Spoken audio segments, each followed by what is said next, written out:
আজকে হাজির হয়েছি।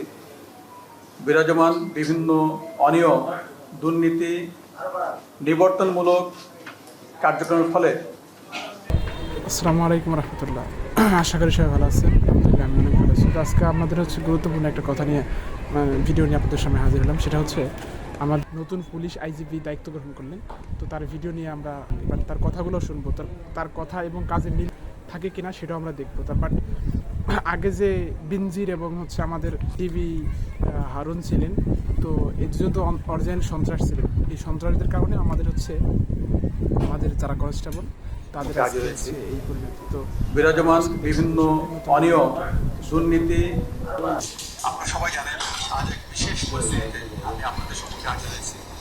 বেশি ফটফট করলে তো কাম হয় না, আসলে কথার কাজে মিল থাকতে হয়। দেখা যাক কি হয় আপনার পরিস্থিতি। নিবর্তনমূলক কার্যক্রমের ফলে সদ্য সংগঠিত ছাত্র জনতার যে বৈষম্য বিরোধী আন্দোলন, আপনি যে বাংলাদেশ গড়ার আশা ব্যক্ত করেছেন সেটা বেঞ্জিনের মতন না হলে হবে। দেখা যাক এখন কি হয়। আমরা এখন এক নতুন বাংলাদেশ গড়ার প্রত্যয় নিয়ে যাত্রা শুরু করেছি। ছাত্র, সাধারণ মানুষ, পুলিশ সহ অনেকে শহীদ হয়েছে। আমি প্রত্যেক বিদেহী আত্মার মাগফিরাত কামনা করছি। তাদের শোক সন্তপ্ত পরিবারের প্রতি গভীর সমবেদনা জ্ঞাপন করছি। মিথ্যা কথা, বাংলাদেশ পুলিশ কখনোই জনগণের কল্যাণে নিয়োজিত ছিল না। এখন আপনি কি করেন সেটা দেখা যাক। পুলিশ দেশ ও জনগণের কল্যাণে নিয়োজিত একটি ঐতিহ্যবাহী, পেশাদার এবং সেবাধর্মী প্রতিষ্ঠান। দেশের যে কোনো প্রয়োজনে, যে কোনো সংকটময় মুহূর্তে এই বাহিনী সবসময় সর্বোচ্চ আন্তরিকতা ও নিষ্ঠার সাথে এবং পেশাদারিত্বের সঙ্গে দায়িত্ব পালন করে আসছে। এক মিনিট। বর্তমান এই পদে যিনি দায়িত্ব নেন, ঠিক আছে, তাদের আসলে পেট মোটা হয়ে যায়। ঠিক আছে, আপনি কিভাবে বিশ্বাস করবো আপনি নিষ্ঠার সাথে দায়িত্ব পালন করবেন? সুতরাং দায়িত্ব পালন করেন, তারপর আমরা বুঝবো যে আপনি সত্যি নিষ্ঠার সাথে দায়িত্ব পালন করেছেন। আপনাদের কিভাবে বুঝবো? তার কারণ যেমন ডিবি হারুন আর হচ্ছে বেনজির, যে দায়িত্ব নেওয়ার পরে যে দুর্নীতিগুলো করেছে মানুষের সঙ্গে, যে দুর্নীতি করছে বাংলাদেশে প্লাস মানুষের সঙ্গে যে বিয়াদবিগুলো করেছে, তা আমরা কিভাবে বিশ্বাস করবো আপনাদেরকে? আগে দায়িত্ব পালন করেন, তারপর বিশ্বাস করবো। বৈষম্য বিরোধী কথা মুখে বললে হবে না, বাট যৌক্তিক যে কাজ আন্দোলন, করে দেখাইতে হবে। সে আন্দোলন আমাদের বিভিন্ন অপারেশনাল ডিউটি দায়িত্বপ্রাপ্ত কর্মকর্তাগণ দেশবাসীর প্রত্যাশা অনুযায়ী দায়িত্ব পালন করতে পারেননি, যা আমরা স্বীকার করছি। এই জন্য বাংলাদেশ পুলিশের পক্ষ থেকে আমি পুলিশ প্রধান হিসেবে আন্তরিকভাবে, বাংলাদেশ পুলিশ আপনি জানেন যে সর্বদা জনগণের জানমালের নিরাপত্তা নিশ্চিত করতে বাংলাদেশ পুলিশ সর্বদা কাজ দুর্নীতিবাজ। করছে। এখন আপনি কি করেন সেটা দেখবো আমরা। আমাদের জনগণই আমাদের রাষ্ট্রের। আমি আজকে উপস্থিত সাংবাদিক ভাইদের কাছে অনুরোধ করছি, আপনাদের সুচিন্তিত মতামতকে অগ্রাধিকার দিয়ে এক দক্ষ, জনবান্ধব এবং প্রযুক্তি নির্ভর, আধুনিক ও জবাবদিহিমূলক পেশাদার পুলিশ গঠনের এবং পুলিশ সংস্কারের ব্যবস্থা আমরা অচিরেই ইতিমধ্যেই কার্যক্রম শুরু হয়েছে, আমরা গ্রহণ করেছি এবং এটিকে বেগবান করার মাধ্যমে এই পুলিশ যাতে আরো বেশি জনবান্ধব হতে পারে সেই ব্যবস্থা কিন্তু আমরা নিব। এক মিনিট দাঁড়ান। আপনি যেই কথাগুলো বলছেন সেটা কথার কাজে মিল থাকলেই হবে, বাট এখানে যিনি দায়িত্ব নেন তারা তো ও কথার কাজে তখন মিল থাকে না, বেনজিরের মতো হয়ে যায়। বেনজির এবং ডিবি হারুনের মতো নয়। এখন দেখা যাক আপনি কি করেন। পারস্পরিক সৌহার্দ্য, সম্প্রীতি, ভাতৃত্ববোধ এবং মানুষের প্রতি মমত্ববোধে উজ্জীবিত হয়ে আমরা নিজেদের মধ্যে সমন্বয় রাত হয় এবং সমাজের যত স্টেক হোল্ডার আছে তাদের সঙ্গে সমন্বয়ের মাধ্যমে আমরা সকলে একযোগে কাজ করে উন্নয়ন ও সমৃদ্ধি পথে এগিয়ে যাবো ইনশাআল্লাহ। প্রিয় সাংবাদিক বৃন্দ, মিনিমাম আপনার হচ্ছে আপনার বক্তব্য 3 মিনিট 52 সেকেন্ড পরে ইনশাআল্লাহ দাবি বেশি। সুতরাং কিভাবে বিশ্বাস করবো আপনাকে যে আপনি হচ্ছে নিষ্ঠার সাথে দায়িত্ব পালন করবেন? তার মানে আপনি বক্তব্যের 3 মিনিট 52 সেকেন্ড পরে আপনি ইনশাআল্লাহ বলছেন। সুতরাং আমরা কিভাবে বিশ্বাস করবো? আচ্ছা দেখা যাক, সমস্যা নাই, দেখি কি সামনে দেখি। অভিলাষী অপেশাদার কর্মকর্তার কারণে এবং কর্মকৌশল প্রণয়নে বল আহত হয়েছেন, এমনকি অনেকে নিহত হয়েছে, নিগৃহীত হয়েছে।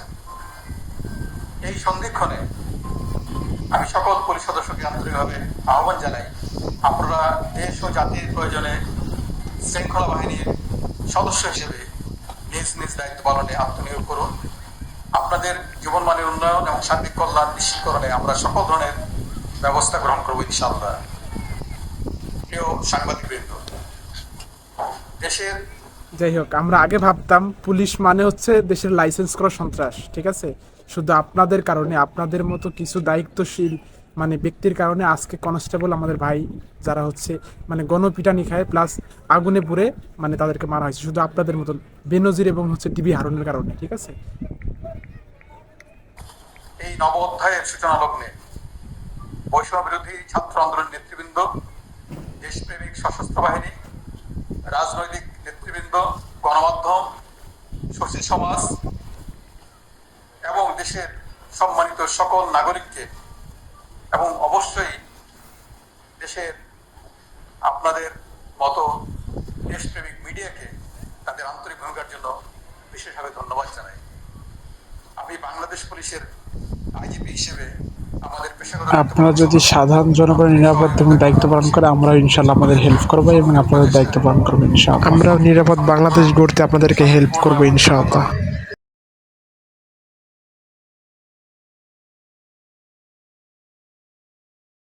সাংবাদিক ভাই এবং বোনেরা, আমি আপনাদের মাধ্যমে সকল স্তরের পুলিশ সদস্যের প্রতি ইতিমধ্যে কিছু নির্দেশনা প্রদান করেছি। তাদেরকে যারা সারা বাংলাদেশ জুড়ে বিভিন্ন ইউনিটে কর্মরত রয়েছে, এই নির্দেশনা আপনাদের মাধ্যমে আবারও ব্যাপক প্রচারের অনুরোধ জানাচ্ছি। যেমন আমাদের Rajarbagh police lines, public order management, POM, APBNs headquarter সহ অন্যান্য এপিবিএনস কার্যালয় সমূহ, সকল মেট্রোপলিটন এবং জেলা পুলিশ লাইন সহ সকল স্পেশালাইজড পুলিশ ইউনিটের সব অফিসার এবং ফোর্সকে আমরা ইতিমধ্যে নির্দেশনা দিয়েছি। আগামী 8 আগস্ট 2024 তারিখ বৃহস্পতিবার অর্থাৎ আগামীকাল সন্ধ্যার মধ্যে স্ব কর্মস্থলে যোগদান করতে হবে। ইতিমধ্যে এই নির্দেশনা প্রদান করা হয়েছে। মেট্রোপলিটন পুলিশ কমিশনার এবং জেলার পুলিশ সুপারগণ স্ব অধিক্ষেত্রের থানা এলাকায় জ্যেষ্ঠ নাগরিক, পেশাজীবী, ছাত্র প্রতিনিধি, রাজনৈতিক ও গণমাধ্যম ব্যক্তিবর্গের সমন্বয়ে নাগরিক নিরাপত্তা কমিটি গঠন করবেন।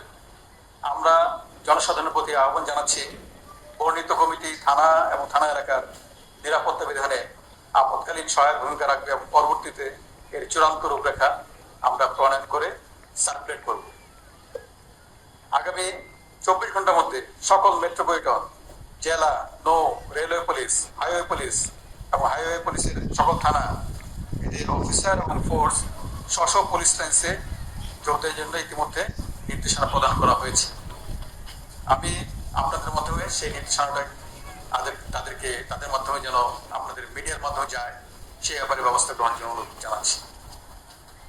আমি পুলিশ বাহিনীর শৃঙ্খলা বজায় রাখার স্বার্থে সকল স্তরের সহকর্মীকে সামাজিক মাধ্যমে কোনো প্রকার ব্যক্তিগত অথবা পুলিশ অ্যাসোসিয়েশনের নামে ব্যাচ হিসাবে বা অন্য কোনোভাবে কোনো ধরনের দাবি, মন্তব্য, প্রত্যুত্তর ইত্যাদি প্রদান করা থেকে বিরত থাকার জন্য অনুরোধ করছি, যেটি আমাদের শৃঙ্খলা বজায় রাখার স্বার্থে অত্যন্ত জরুরি। প্রিয় সাংবাদিক বৃন্দ, বাংলাদেশ পুলিশের সকল থ্যাংক ইউ আপনাকে। শুধু আপনাদের মতো কিছু উচ্চপদস্থ অফিসার, বিলাসবহুল অফিসারদের কারণে আজকে আমাদের সাধারণ যে কনস্টেবল ভাইরা, ঠিক আছে, তাদের হচ্ছে প্রাণ দিতে হয়েছে শুধু আপনাদের কারণে, ঠিক আছে। নেক্সট টাইম এই ধরনের কোনো কার্যকলাপ আপনারা করবেন না দয়া করে, তার কারণ আপনাদের অর্ডার পালন করতে গিয়ে তারা সাধারণ মানুষের গণপিটুনি খেয়ে মারা গেছে, প্লাস তাদেরকে পুড়িয়ে মারা হয়েছে। সুতরাং এই ধরনের কাজ থেকে আপনারা বিরত থাকুন। ঘুষ, দুর্নীতি আমরা চাই, আমরা নতুন সরকার এই সরকার পতনের মূল উদ্দেশ্য হচ্ছে আমরা দুর্নীতি বন্ধ করা বাংলাদেশে। সুতরাং দুর্নীতি বন্ধ করলে পুলিশকে দুর্নীতি বন্ধ করতে হবে সবার আগে। আমরা তো আগে ভাবতাম পুলিশ হচ্ছে লাইসেন্স করা সন্ত্রাস, সেই হিসাব থেকে আমরা চাই পুলিশ আমাদের কল্যাণের দিকে ফিরে আসুক, সাধারণ জনগণের পাশে থাকুক, দুর্নীতি বন্ধ হোক, ঘুষ বন্ধ হোক, আমরা সুখে শান্তিতে দেশে দিন থাকতে পারি। সেই কামনায় আমি আমার ভিডিও শেষ করছি। সবাই ভিডিওটা শেয়ার করে দিবেন ওই পর্যন্ত, যাতে সবার কাছে ভিডিওটা পৌঁছায়, প্লাস ওই আইজিবির কাছে পৌঁছায়, নতুন আইজিবির কাছে ভিডিওটা পৌঁছায়। থ্যাংক ইউ সবাইকে, আসসালামু আলাইকুম। দেখা হবে নতুন ভিডিও। আসসালামু আলাইকুম, ভালো থাকবেন, গুড বাই।